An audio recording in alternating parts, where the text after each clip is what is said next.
Trivalis vous présente l'instant conso responsable pour bien trier et réduire vos déchets.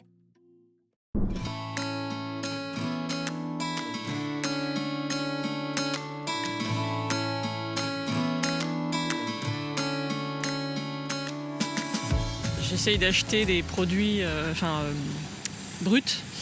Je cuisine moi-même, j'évite tout ce qui est aliments suremballés. Après, je me dis que c'est pas vraiment... limite, faudrait éviter de produire des déchets à recycler, en fait. Mais c'est vrai que oui, effectivement, si j'ai une bouteille en plastique, je la mettrais dans la poubelle jaune. Mais le mieux, c'est de ne pas utiliser de bouteille en plastique, en fait. Il est nécessaire de bien comprendre que le modèle actuel où l'on produit, l'on consomme, l'on jette et l'on recycle des emballages a un impact qui est très loin d'être neutre pour notre planète. Produire des emballages, ça nécessite d'exploiter des terres agricoles. Ça nécessite de puiser, voire d'épuiser des ressources naturelles qui proviennent la plupart du temps de l'autre bout de la Terre.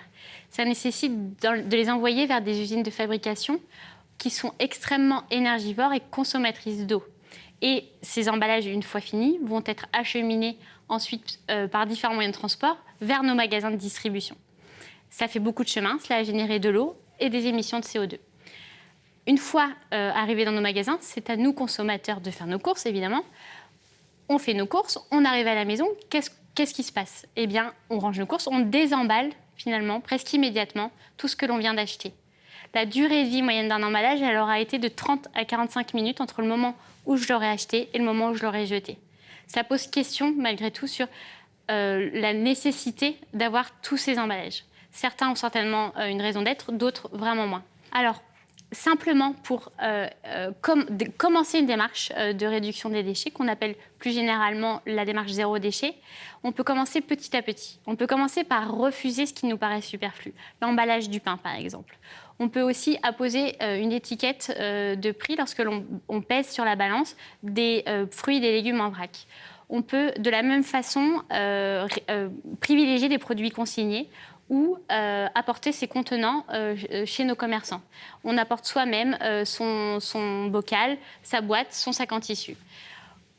Et lorsqu'on a refusé, réduit, réutilisé un maximum de nos emballages, dans ce cas-là, il ne reste plus qu'à trier correctement dans le bac ou dans le sac jaune les emballages qui nous resteraient sur les bras.